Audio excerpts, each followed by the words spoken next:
Assalamualaikum warahmatullahi wabarakatuh. Baik Tribuners, saat ini saya berada di ruang Wakil Rektor Bidang Kemahasiswaan dan Kerjasama UIN Datuk Karama Palu. Hadir bersama saya Pak Wakil Rektor, beliau adalah Dr. Muhammad Idan SAG MAG. Selain itu ada tamu spesial saya nih, ada teman-teman mahasiswa. Yang di depan saya ada 3 orang, kakak ini dari Senat Mahasiswa. Ada juga Presiden Mahasiswa dan Wakil Presiden Mahasiswa. Lebih detailnya nanti saya perkenalkan mereka perkenalkan diri masing-masing dari teman-teman mahasiswa. Tapi sebelum itu, mari kita bahas dulu nih soal program kebijakan-kebijakan baru dari UIN Datuk Karama, dari Rektorat UIN Datuk Karama Palu. Yang akan disampaikan langsung oleh Pak Dr. Muhammad Idan. Pak, sebelumnya terima kasih banyak Pak sudah meluangkan waktu. Begitu juga teman-teman dari Presma dan SEMA yang sudah meluangkan waktu untuk Tribun Palu. Saya langsung saja ini Pak, terkait ada beberapa yang disinggung Pak Rektor dalam pembahasan sebelumnya terkait kebijakan-kebijakan untuk mahasiswa. Salah satunya adalah UKT. Baik di semester ganjil maupun genap, ini bisa dijelaskan sedikit Pak ini tentang kebijakan UKT yang diberikan kepada mahasiswa. Silakan. Assalamualaikum warahmatullahi wabarakatuh. Saya langsung saja terkait dengan kebijakan UKT. Memang UIN Datuk Karama Palu, sebagaimana perguruan tinggi agama Islam negeri lainnya, itu mengeluarkan kebijakan memberikan keringanan UKT bagi mahasiswa.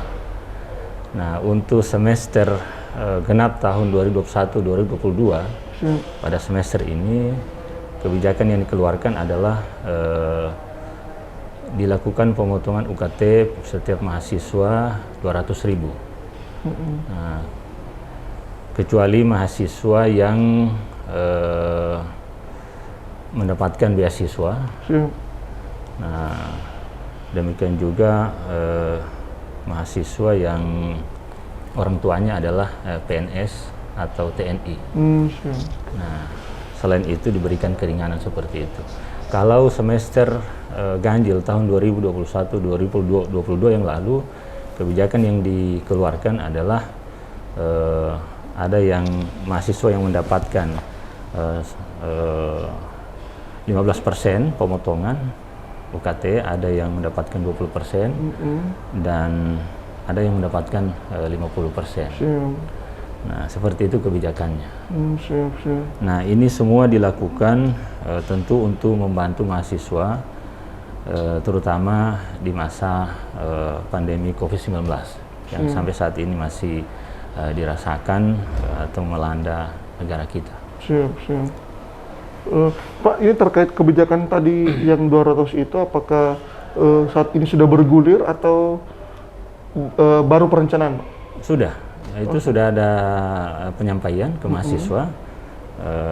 Itu sedang berjalan sekarang proses pembayaran UKT oleh mahasiswa ya, yang akan berlangsung sampai tanggal 4 Maret, hari Jumat yang akan datang.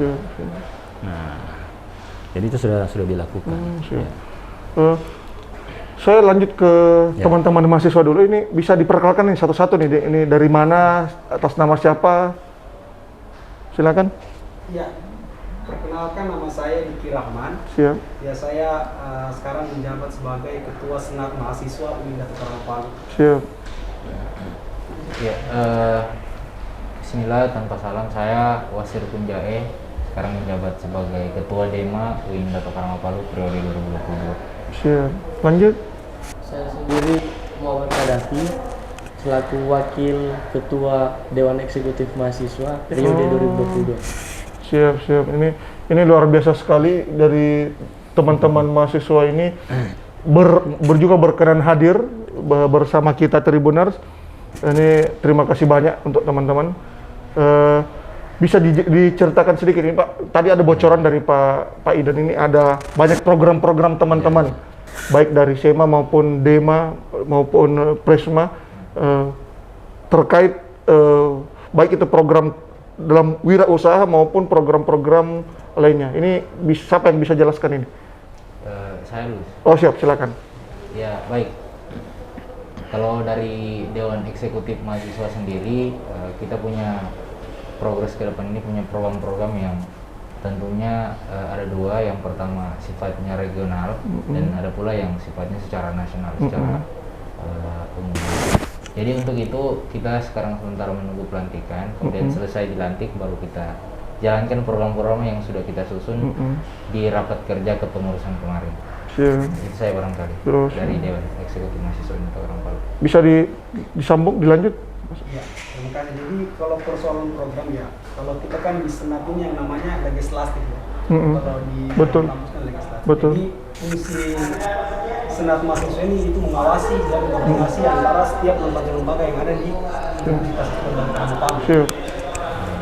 Jadi kita hanya mengawasi, kemudian koordinasi dan mengevaluasi seperti apa kinerja dari lembaga-lembaga yang ada di kampus ini. Siap.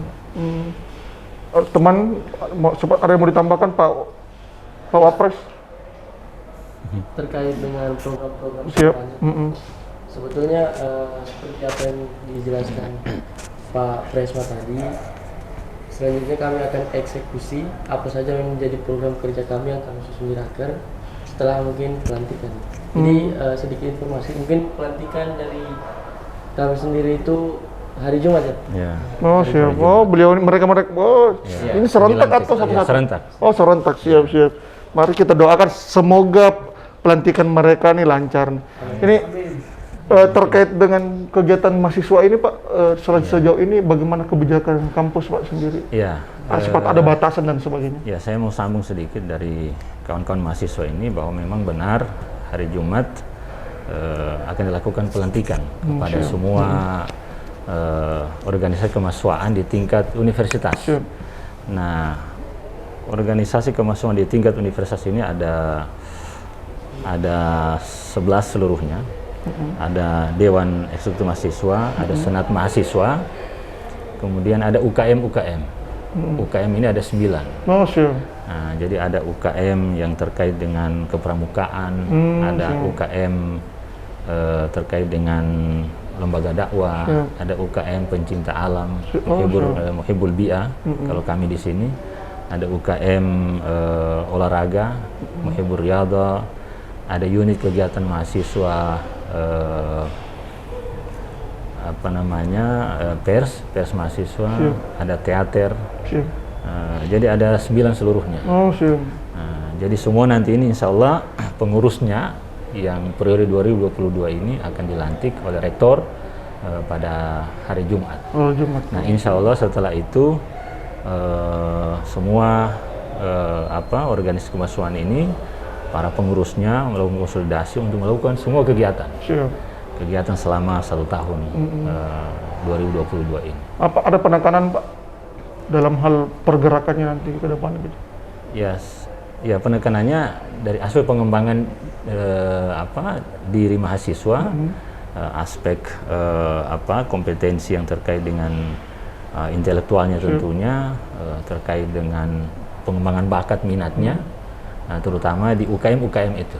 Nah, jadi mereka ini kan, lembaga kemahasiswaan ini kan wadah untuk membina mahasiswa agar lebih terampil, punya kompetensi di dalam melakukan kepemimpinan dan seterusnya.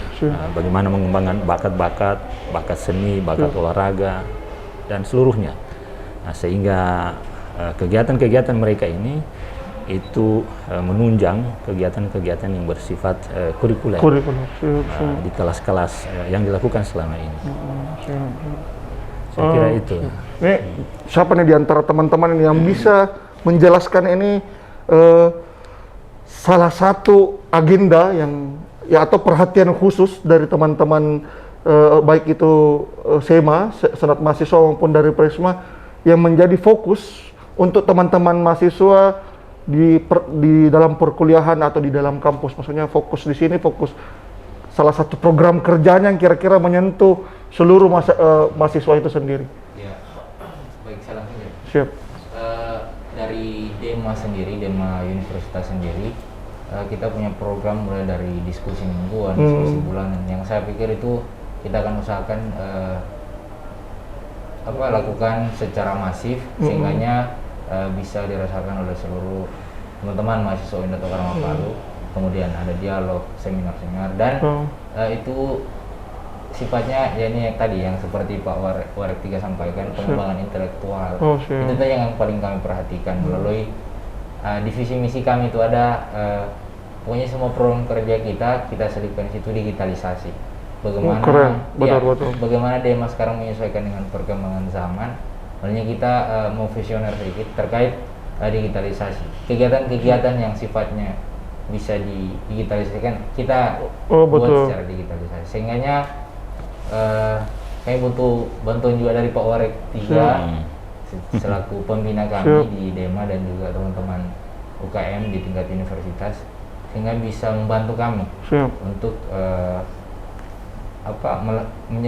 merealisasikan visi misi yang dari Dema itu sendiri. Inilah yang disebut proposal lisan. Jadi jadi tadi sudah dijelaskan bahwasanya programnya digitalisasi, langsung disampaikan sama Pak Warek. Mereka sudah minta perangkat berarti. Iya, itu yang paling penting. Betul. Tapi kalau dalam kegiatan-kegiatan kemahasiswaan begini, dalam pihak rektorat mendukung penuh, Pak? Ya, tentu saja rektorat memberikan dukungan yang maksimal, ya tentu saja sesuai dengan kemampuan. Betul. Universitas saat ini. Betul. Nah, karena secara khusus memang mereka ini atau organisasi kemahasiswaan ini memiliki anggaran tersendiri. Betul. Nah, jadi dengan anggaran itu yang dimaksimalkan penggunaannya oleh mereka. Asal jangan minta drone, Pak, ya. Oh iya. Ya, tentu setiap lembaga kemahasiswaan punya orientasi betul.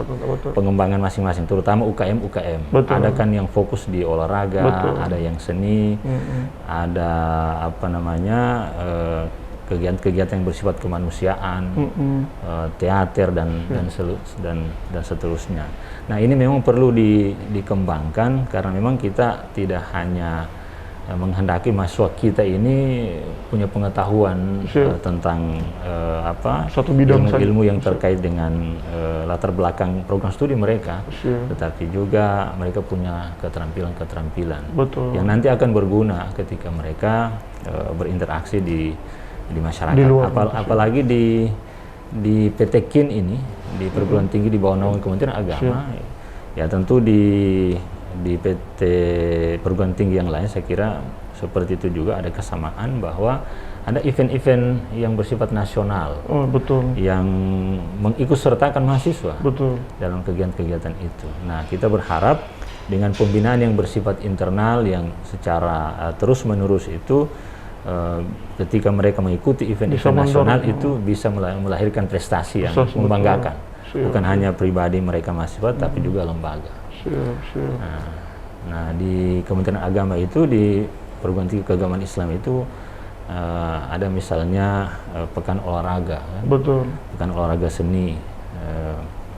Ada juga kegiatan-kegiatan yang lain yang dilakukan oleh perguruan tinggi yang biasanya melibatkan perguruan tinggi yang lain, perguruan tinggi keislaman yang lain. Jadi teman-teman ini juga punya tanggung jawab untuk mendorong prestasi kampus dan prestasi mahasiswa ini. Dan itu sangat penting, terutama bagi prodi program studi di mana mahasiswa itu belajar, studi. Terutama dalam peningkatan nilai akreditasi. Karena prestasi mahasiswa ini kan bukan hanya prestasi akademik yang diharapkan dari mereka, tetapi ada prestasi non akademik. Nah, makanya kami di sini juga mau memberikan reward lah, terutama beasiswa. Kami di sini misalnya ada beasiswa tahfizul Quran, menghafal Al-Quran, ada beasiswa prestasi akademik, ada beasiswa prestasi non akademik. Nah, ada juga beasiswa dari lembaga eksternal. Misalnya di sini kami ada beasiswa Cendekia Basnas dari pusat. Ada Cendekia BI, beasiswa Bank Indonesia. Dan beberapa bentuk beasiswa yang lain yang sudah beberapa tahun ini diterima oleh mahasiswa kami. Nah ini semua tentu kita berharap kedepannya akan terus bertambah. Kemarin kami misalnya melakukan kegiatan bersama dengan beasiswa lembaga badan Basnas provinsi. Nah, mereka juga menjanjikan kepada kami untuk memberikan beasiswa kepada mahasiswa. Nah, belum lagi beasiswa dari pemerintah daerah. Ada beberapa pemerintah daerah yang sudah memberikan bantuannya kepada mahasiswa yang berasal dari daerah mereka. Nah, jadi ini semua terus kami upayakan untuk berkembang, sehingga semakin mendorong prestasi-prestasi mahasiswa ke depan. Dan tentu kami juga berharap dengan ini semua masyarakat semakin tertarik dengan UIN Dato Karama Palu. Nah, yang sekarang ini terus berbenah untuk mengembangkan dirinya. Baik Tribuners, ini sudah banyak penjelasan dari Pak Idan ini. Begitu juga sebenarnya kita masih banyak mau pembahasan dengan teman-teman ini, tapi nantikan penjelasan mereka setelah pelantikan nanti, insya Allah mereka akan kita undang ke studio Tribun Palu. Terima kasih banyak atas waktunya. Sama-sama. Terima kasih banyak atas waktunya teman-teman mahasiswa ini. Baik Tribuners, sekian dari kami. Jangan lupa pandemi COVID masih ada. Ingat protokol kesehatan, cuci tangan, jaga jarak, kurangi mobilitas, dan hindari kerumunan. Sekian dari kami. Wassalamualaikum warahmatullahi wabarakatuh. Waalaikumsalam.